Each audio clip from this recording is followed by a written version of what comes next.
प्रधानमंत्री नरेंद्र मोदी आज उत्तर प्रदेश के जालौन जिले के कथेरी गांव में बुंदेलखंड एक्सप्रेस वे का करेंगे शुभारंभ। 14,850 करोड़ रुपए की लागत से बना है 296 किलोमीटर लंबा 4 लेन का बुंदेलखंड एक्सप्रेस वे।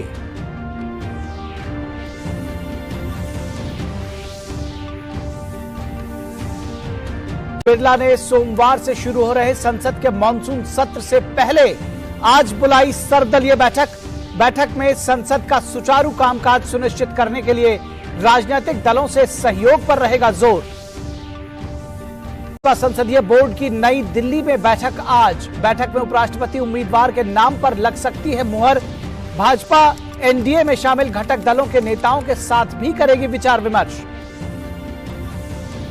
श्रीलंका को 20 जुलाई को मिलेगा नया राष्ट्रपति। 1978 के बाद पहली बार जनता नहीं संसद चुनेगी देश का पहला नागरिक। सांसद करेंगे गुप्त मतदान। भारत ने जल्द समाधान की जताई उम्मीद। अरब दौरे पर अमेरिकी राष्ट्रपति जो बाइडेन करेंगे ऊर्जा आपूर्ति, मानवाधिकार और सुरक्षा सहयोग पर चर्चा। बाइडेन खाड़ी सहयोग परिषद के सदस्य देशों के नेताओं के साथ साथ जॉर्डन, मिस्र और इराक के नेताओं के साथ संयुक्त सम्मेलन में लेंगे भाग।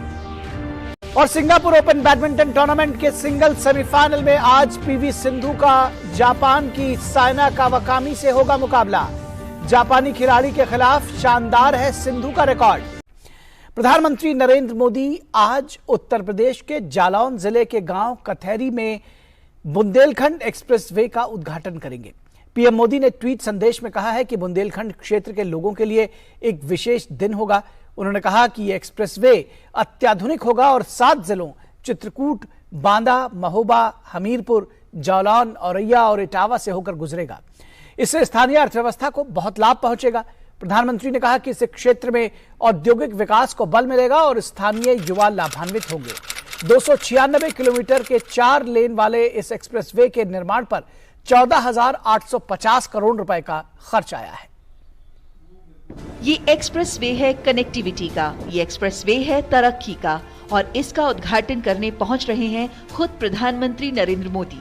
पीएम मोदी शनिवार को सुबह करीब 11:30 बजे जालौन जिले की ओरई तहसील के कैथरी गांव में बुंदेलखंड एक्सप्रेसवे का उद्घाटन करेंगे। कुल 296 किलोमीटर लंबे इस 4 लेन वाले एक्सप्रेसवे का निर्माण उत्तर प्रदेश एक्सप्रेसवेज औद्योगिक विकास प्राधिकरण ने करीब 14,850 करोड़ रुपए की लागत से किया है और आगे चलकर इसे 6 लेन तक भी विकसित किया जा सकता है। ये एक्सप्रेसवे चित्रकूट जिले में भरतकूप के पास गोंडा गांव में राष्ट्रीय राजमार्ग 35 से लेकर इटावा जिले के कुदरैल गांव तक फैला हुआ है, जहां ये आगरा लखनऊ एक्सप्रेसवे के साथ मिल जाता है। ये एक्सप्रेसवे 7 जिलों यानी चित्रकूट, बांदा, महोबा, हमीरपुर, जालौन, औरैया और इटावा से होकर गुजरता है। संसद का मानसून सत्र 12 अगस्त तक चलेगा। यह सत्र इसलिए काफी महत्वपूर्ण है क्योंकि इस अवधि के दौरान राष्ट्रपति और उपराष्ट्रपति का चुनाव होना है। राष्ट्रपति का चुनाव सोमवार को होगा और उपराष्ट्रपति का चुनाव अगले महीने की 6 तारीख को होगा। भाजपा एनडीए में शामिल घटक दलों के नेताओं के साथ विचार विमर्श करेगी और इसके बाद एनडीए के उपराष्ट्रपति पद के उम्मीदवार के नाम का ऐलान किया जा सकता है। देश के अगले उपराष्ट्रपति पद के चुनाव के लिए नामांकन प्रक्रिया शुरू हो चुकी है। उपराष्ट्रपति पद के लिए नामांकन की आखिरी तारीख 19 जुलाई है। केंद्रीय गृह एवं सहकारिता मंत्री अमित शाह नई दिल्ली में आज ARDB 2022 के राष्ट्रीय सम्मेलन में बतौर मुख्य अतिथि शामिल होंगे। राष्ट्रीय सहकारी कृषि और ग्रामीण विकास बैंक फेडरेशन लिमिटेड इस सम्मेलन का आयोजन कर रहा है। फेडरेशन इस अवसर पर केरल, कर्नाटक, गुजरात और पश्चिम बंगाल में SCARDB को सम्मानित करने के लिए एक पुरस्कार समारोह भी आयोजित कर रहा है। 2020-21 के दौरान ऋण देने, ऋण का भुगतान प्राप्त करने और प्रदर्शन के अन्य मापदंडों में उत्कृष्ट प्रदर्शन करने के लिए पुरस्कार दिए जाएंगे। वहीं ग्रामीण क्षेत्र में 90 से अधिक वर्षों से निरंतर सेवा प्रदान करने के लिए देश के 4 सबसे पुराने ARDB यानी कृषि ग्रामीण विकास बैंक भी पुरस्कृत किए जाएंगे। सम्मेलन के तकनीकी सत्र में ARDB के पुनरुद्धार के रोड मैप पर विचार विमर्श किया जाएगा और सरकार के समक्ष प्रस्तुति के लिए सिफारिशों को अंतिम रूप दिया जाएगा। प्रधानमंत्री नरेंद्र मोदी के नेतृत्व में सहकारिता क्षेत्र को बढ़ावा देने के लिए केंद्र सरकार ने जुलाई 2021 में केंद्रीय सहकारिता मंत्रालय का गठन किया था और अमित शाह को नवगठित सहकारिता मंत्रालय का प्रभार दिया गया था। सहकारिता क्षेत्र में देश के किसानों, कृषि और ग्रामीण क्षेत्रों के विकास और सशक्तिकरण की अपार संभावनाएं हैं। इसलिए प्रधानमंत्री नरेंद्र मोदी के नेतृत्व में केंद्र सरकार सहकारिता क्षेत्र को सहकार से समृद्धि के मंत्र के साथ सशक्त बना रही है।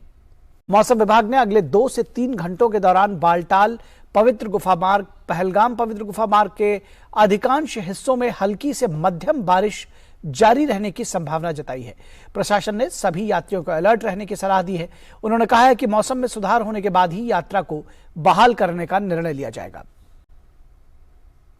और उपराष्ट्रपति एम वेंकैया नायडू आज से आंध्र प्रदेश के एनटीआर और कृष्णा जिलों के 2 दिन के दौरे पर जाएंगे। उपराष्ट्रपति सुबह कृष्णा जिले के गन्नावरम के पास स्वर्ण भारत ट्रस्ट अतकुरू में आयोजित कार्यक्रमों में भाग लेंगे और शाम को एनटीआर जिले के मैरिस स्टेला कॉलेज विजयवाड़ा के हीरक जयंती समारोह में रही है। पिछले कुछ दिनों से भूस्खलन के कारण बंद रत्नागिरी जिले के मुंबई गोवा राजमार्ग पर परशुराम घाट पर यातायात अब फिर से बहाल हो गया है, लेकिन शाम 7 बजे से सुबह 6 बजे तक ये घाट यातायात के लिए बंद रहेगा।